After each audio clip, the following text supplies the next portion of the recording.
Halo Mam and Dad, jumpa lagi dengan saya Dr. Airlangga SPOG. Malam ini saya akan membagikan tips mengenai memilih dokter kandungan. Jadi untuk para Mam and Dad yang sedang bingung untuk memilih dokter kandungan, ada beberapa hal yang sebaiknya dipertimbangkan.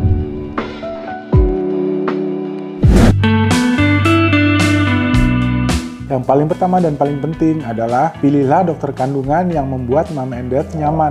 Nyaman itu maksudnya adalah Mam and Dad bisa bercerita mengenai masalahnya dan mendapat penjelasan yang Mam and Dad bisa terima dengan baik. Atau misalkan mamnya tidak merasa dijudge atau tidak merasa takut ketemu dengan dokternya, sehingga Mam juga jadi lebih nyaman pada saat pemeriksaan dan Mam bisa menanyakan apa saja yang Mam ingin ketahui mengenai kehamilan. Kalau menurut saya tidak ada pertanyaan yang ditanyakan oleh seorang pasien itu yang tidak pantas. Jadi kalau memang seorang ingin tahu, ya boleh-boleh saja untuk menanyakan atau mencari tahu permasalahannya itu. Lalu yang kedua, tidak perlu memikirkan gender dari dokternya, karena baik laki-laki maupun perempuan sudah mendapatkan pendidikan yang sama, jadi tidak harus seorang dokter wanita untuk bisa menangani masalah pada wanita. Semua dokter kandungan memiliki profesionalitas dan kompetensi yang sama, jadi bisa menangani masalah yang sama juga. Jadi lebih utamakan mana yang lebih komunikatif. Apabila dokternya bisa menyampaikan informasi dengan baik kepada Mam juga bisa menerima informasinya dengan baik, atau dokternya mungkin yang bisa dihubungi.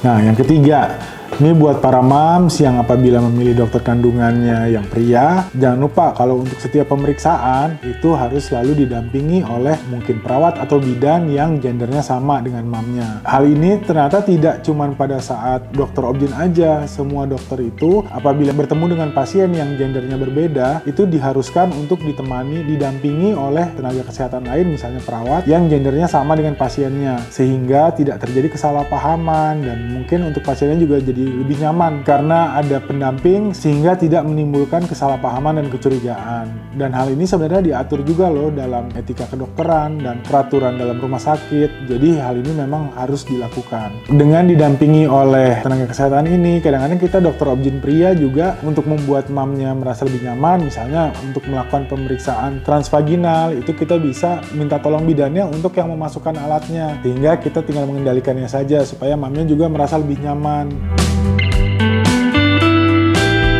Dan yang keempat, itu pilihlah dokter yang bisa dan mau menjelaskan tujuan dari pemeriksaan dan hasil dari pemeriksaannya. Dan setelah itu mau juga menjelaskan tujuan dari pemberian obat, lalu bagaimana isi dari obat itu, dan bagaimana efek-efek samping dari obatnya juga sebaiknya juga dijelaskan. Kalau dengan dokter yang informatif seperti ini, intinya sampai Mam and Dad benar-benar paham dan mengerti. Kalau Mam and Dad masih belum paham, Mam and Dad boleh kok bertanya lagi sampai puas. Nah, ini ada pengalaman nih beberapa pasien yang cerita, mungkin ada beberapa sejawat saya dokter yang mungkin tidak terlalu suka untuk ditanya-tanya terlalu lama atau terlalu panjang. Mungkin ada beberapa alasan, misalnya antrian pasiennya lagi banyak, atau mungkin memang sudah menyediakan waktu yang tidak terlalu banyak untuk menjelaskan gitu. Mungkin kalau pada kasus-kasus seperti itu, menurut saya sebaiknya dokternya memberikan mungkin nomor HP atau nomor WA supaya bisa bertanya lebih lanjut di luar jam praktek untuk hal yang Mam and Dad masih belum mengerti.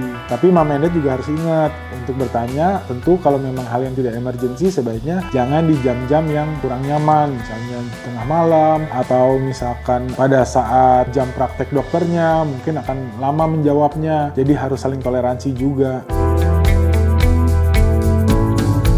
Jadi kalau kita rangkum semuanya, bagaimana sih memilih dokter obgyn yang baik itu adalah yang Mam and Dad merasa nyaman, Mam and Dad mendapat penjelasan yang cukup, dan dokter yang dapat melakukan pekerjaannya dengan baik dan penuh etika. Selama hal-hal itu terpenuhi, semua itu sudah dapat dikatakan dokter obgynnya itu baik. Jadi kalau untuk Mam and Dad ingin tahu bagaimana sih dokter-dokter yang kira-kira akan nyamankah berkomunikasinya, akan informatifkah, sebenarnya saat ini kan udah banyak ya dokter-dokter kandungan yang giat di sosial media, memberikan edukasi. Jadi dari situ kan Mam and Dad bisa coba lihat, kira-kira saya akan nyaman nggak ya kalau berbicara dengan dokter ini, kira-kira informasi yang diberikan dokter ini aktual dan terpercaya nggak. Nah itu kan Mam and Dad bisa menilai juga. Jadi Mam and Dad coba scroll di media-media sosial, YouTube, Instagram atau TikTok untuk melihat bagaimana dokter ini kira-kira akan cocok nggak dengan saya.